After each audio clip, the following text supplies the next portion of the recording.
मैं चंद शब्दों में अपनी बात रखूंगा और इसके बाद हमारे नेता आदरणीय श्री जयराम ठाकुर जी विस्तार में सारी बात को रखेंगे। भारतीय जनता पार्टी हिमाचल प्रदेश में तिरंगा यात्रा के रूप में और प्रमुख स्थानों के ऊपर तिरंगा यात्रा निकाली। पिछले कल शिमला में आदरणीय जयराम ठाकुर जी के नेतृत्व में पार्टी ने तिरंगा यात्रा निकाली। दूसरा दिन आज धर्मशाला का है और अगले कल मंडी और 17 तारीख को हमीरपुर, इस प्रकार चारों पार्लियामेंट्री क्षेत्रों में हमारी तिरंगा यात्रा होगी। तत्पश्चात हर पार्लियामेंट्री क्षेत्र में तिरंगा यात्रा निकाली। इसके पीछे का भाव बड़ा स्पष्ट है। भारत की सेनाओं ने जिस अदम्य साहस का परिचय दिया, जिस टेक्नोलॉजी का उपयोग किया, जिस प्रकार प्रिसाइजली अटैक किया और छोटे से समय में 9 आतंकवादी ठिकानों को समाप्त किया, ये दुनिया को हतप्रभ करने का विषय है। इतना ही नहीं, जब पाकिस्तान ने और भारत के ऊपर हमला करने का प्रयास किया तो उसकी मिसाइलों को और उसके ड्रोन्स को जिस तरह नेस्ते नाबूद किया, उसको सारी दुनिया देखती रही। और फिर अगली रात को 30 से अधिक पाकिस्तान के ठिकानों को तबाह करने का काम भारत ने जो किया, इस सैन्य कार्रवाई के लिए सेनाओं को सैल्यूट करने के लिए भारतीय जनता पार्टी ने समाज के सभी वर्गों को आमंत्रित करते हुए और इस तिरंगा यात्रा के माध्यम से और तीनों सेनाओं को सम्मान देने का काम कर रहे हैं। इसी कड़ी में देश के महान नेता, देश के यशस्वी प्रधानमंत्री नरेंद्र भाई मोदी जी ने जिस प्रकार का नेतृत्व भारत को दिया, तीनों सेनाओं को दिया और दुश्मन को 72 घंटे के अंदर चारों खाने चित किया, उसके लिए देश के यशस्वी प्रधानमंत्री नरेंद्र भाई मोदी जी को भी और इस तिरंगा यात्रा के माध्यम से हम सैल्यूट करते हैं। मैं अपनी बात के अंतिम चरण में ये बात जरूर ध्यान कराना चाहूँगा कि हमारी सेनाओं को जिस प्रकार से सक्षम बनाने का प्रयास पिछले कुछ वर्षों में मोदी जी द्वारा किया गया, जो आयुध हमारी सेनाओं को उपलब्ध कराए गए और जिसके कारण हमारी टेक्नोलॉजी और विश्व स्तरीय टेक्नोलॉजी के रूप में खड़ी हुई, जिसके कारण हम उसके 400 से अधिक ड्रोन्स और मिसाइल्स को खिलौनों के रूप में तब्दील कर पाए और जिस टेक्नोलॉजी के कारण non contact war, this is very important, यानी नॉन कॉन्टैक्ट, हमने दुश्मन की सीमा को छुआ नहीं और बिना छुए जिस तरह से दुश्मन को धराशायी किया, वो श्री नरेंद्र भाई मोदी जी ने भारतीय सेनाओं को जो मजबूती प्रदान की, वो उनकी दूरदृष्टि, उनका पक्का इरादा उसको साबित करता है। और आज फिर उन्होंने पाकिस्तान को और आतंकवाद को स्पष्ट रूप में चुनौती दी है कि युद्ध समाप्त नहीं हुआ है। हमारी सेनाएं और हम पूरी तरह से तत्पर हैं और अंतिम वाक्य जो भारत की तस्वीर को बदलने वाला है, उन्होंने कहा कि any act of terrorism is war against India. जो ये टेररिज्म की घटनाएं हैं, अब भारत में उसको वार के रूप में लिया जाएगा। ये अब नया भारत है। इतना महत्वपूर्ण निर्णय मोदी जी की सरकार के द्वारा लिया गया। तो हम तीनों सेनाओं को सैल्यूट करते हैं और यशस्वी प्रधानमंत्री श्री नरेंद्र मोदी जी को सैल्यूट करते हैं। और अब मैं मित्रों, आज के कार्यक्रम के संदर्भ में पार्टी के हमारे सम्मानीय अध्यक्ष डॉक्टर राजीव बिंदल जी ने आपके सामने थोड़ा स्पष्ट किया कि तिरंगा यात्रा पूरे देश भर में भारतीय जनता पार्टी ने तय की कि सेना का जो पराक्रम अभी देखने को मिला और जिस तरह से हमारे देश के यशस्वी प्रधानमंत्री नरेंद्र मोदी जी ने देश का मजबूती के साथ नेतृत्व किया, उनके प्रति पूरा देश जब चट्टान की तरह खड़ा है तो देवभूमि हिमाचल प्रदेश भी चट्टान की तरह उनके साथ खड़ा है। भले ही ये तिरंगा यात्रा का कार्यक्रम भारतीय जनता पार्टी ने तय किया, लेकिन आपने इस बात में देखा होगा कि इस कार्यक्रम में कोई भारतीय जनता पार्टी का नारा नहीं, कोई भारतीय जनता पार्टी का झंडा नहीं, कोई भी पार्टी का बैनर है, यानी कि पूरे समाज को साथ लेकर। और इस बात के लिए मैं धन्यवाद करना चाहूँगा यहाँ जो हमारे मंच पर बैठा नेतृत्व कांगड़ा जिला, जिसने इस कार्यक्रम में बहुत सक्रिय भूमिका निभाई। इसके आयोजन में, इस कार्यक्रम में व्यापार मंडल के लोग, सामान्य नागरिक, सेना के पूर्व अधिकारी, सेना के पूर्व में जवान रहे और यहाँ तक के पद्मश्री अवार्डी डॉक्टर क्षमा मात्रे जी भी इस कार्यक्रम का हिस्सा हुए। भाव उसमें एक ही है कि जिस प्रकार से देश की सेना ने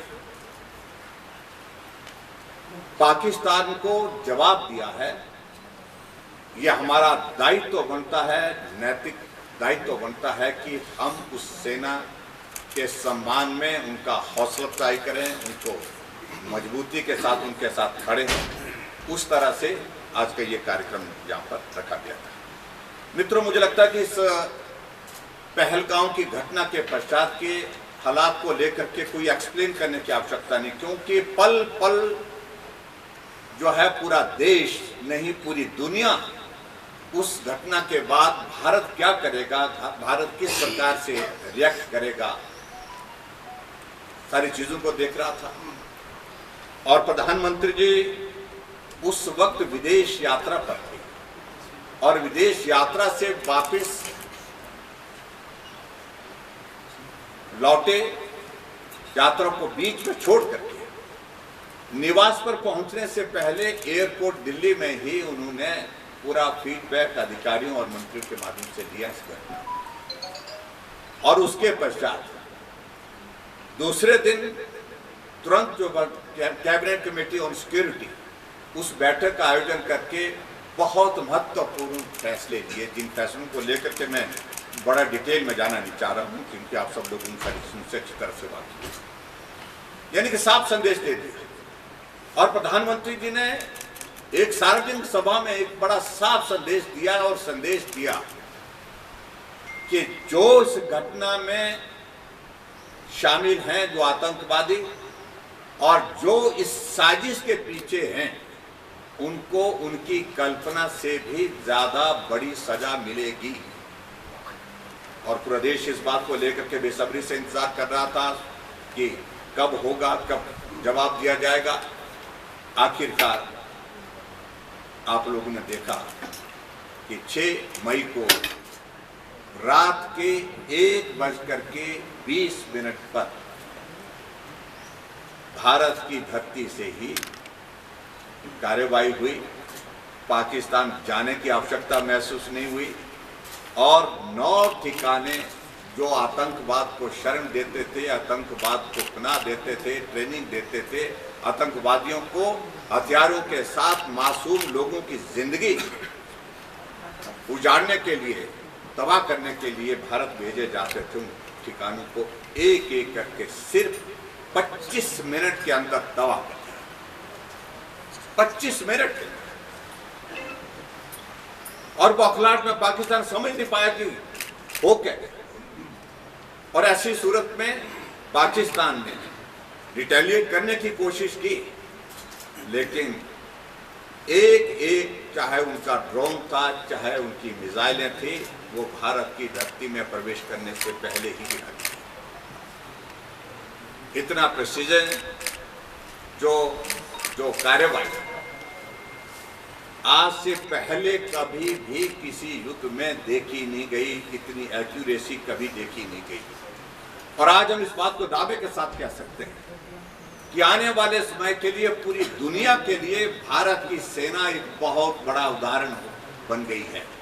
भारत देश का सम्मान ऊंचा हुआ है कि ऐसी भी लड़ाई लड़ी जा सकती है कि जहां निशाना तय किया गया, जो टारगेट किया गया, उस टारगेट में आगे पीछे कुछ नहीं, उस टारगेट को हासिल किया गया, उसको तबाह किया गया।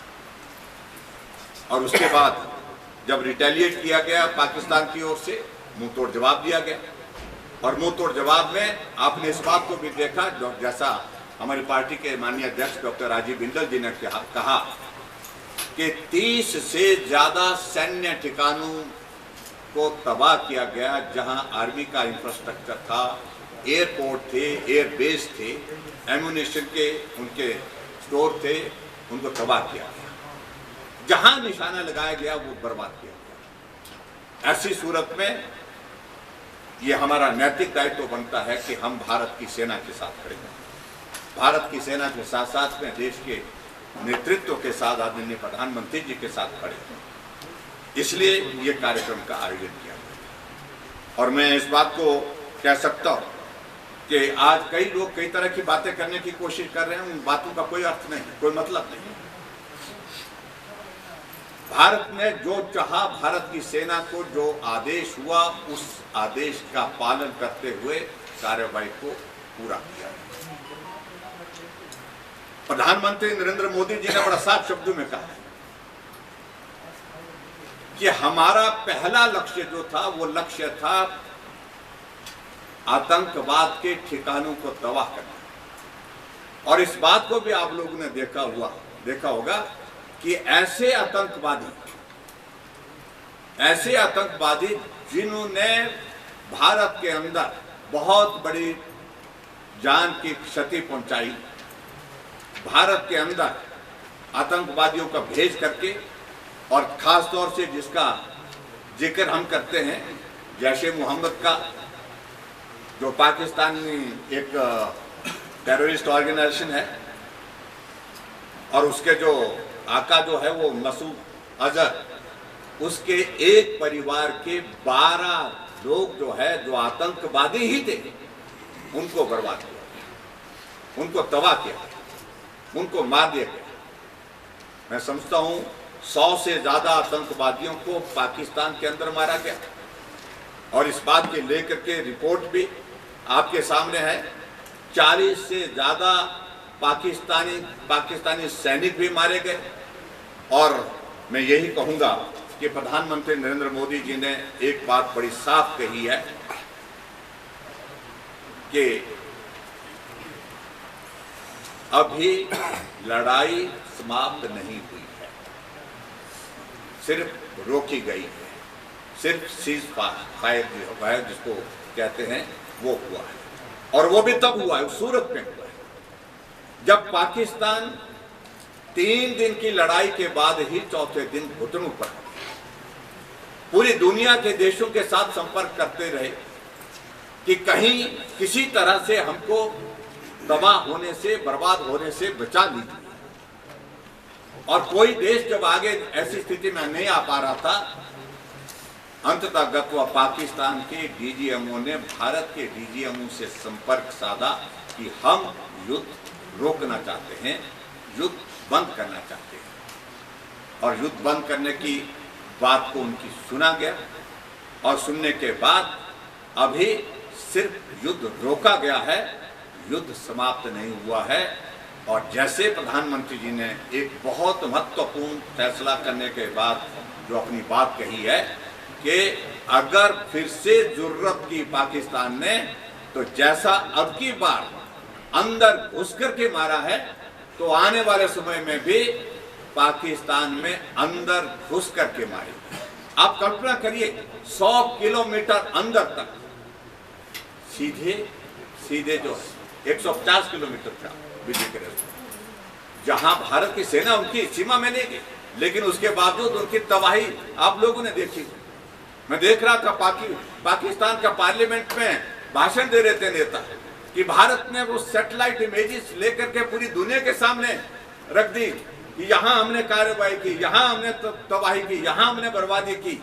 ये पाकिस्तान जो वादे कर रहा है, बड़ी बड़ी बातें कर रहा है कि हमने ये नुकसान पहुंचाया, कम से कम एक सैटेलाइट इमेज तो दिखाओ, क्योंकि नुकसान भारत का हुआ ही नहीं। जितने पायलट भारत की धरती से उड़ान भरे थे, सबके सब कुशल होकर के वापिस आए हैं कार्रवाई पूर्ण करने के पश्चात। ये भारत की सेना का जो है आज के इस दौर का एक बहुत बड़ा बदली हुई परिस्थितियों में एक प्रदर्शन, प्रभावी प्रदर्शन जो दुनिया ने देखा है। पूरी दुनिया आने वाले समय में भारत के इस पराक्रम को कभी नहीं भूलेगी। और मैं इस बात को कह सकता हूँ, दुनिया में जितनी भी लड़ाइयाँ अभी तक हुई है या हो रही है, या उसमें भारत की सेना ने, भारत के नेतृत्व, आदरणीय प्रधानमंत्री ने जिस प्रकार से कार्रवाई की, इसको हमेशा के लिए याद रखा जाएगा। सिर्फ इतना ही आज के इस पत्रकार वार्ता में हमको आप सबके बीच में जो बात कहनी थी, हम लोग चट्टान की तरह भारत की सेना के साथ खड़े हैं और चट्टान की तरह भारत के नेतृत्व आदरणीय प्रधानमंत्री नरेंद्र मोदी जी के साथ खड़े हैं।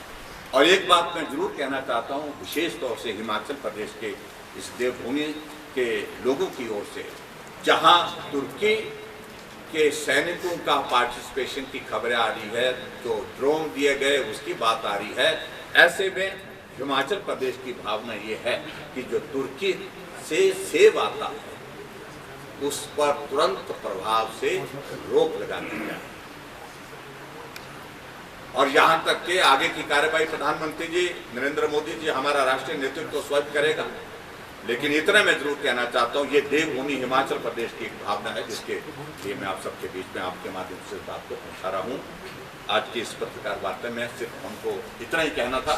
और मैं एक बार फिर से हृदय से आभार व्यक्त करता हूं समाज के सभी वर्गों का और हमारे पार्टी के सब साथियों का, जो नेतृत्व मंच पर बैठा है, जो आज के इस कार्यक्रम में बहुत बड़ी संख्या में देशभक्ति के नारों के साथ, भारत माता की जय के साथ देश के यशस्वी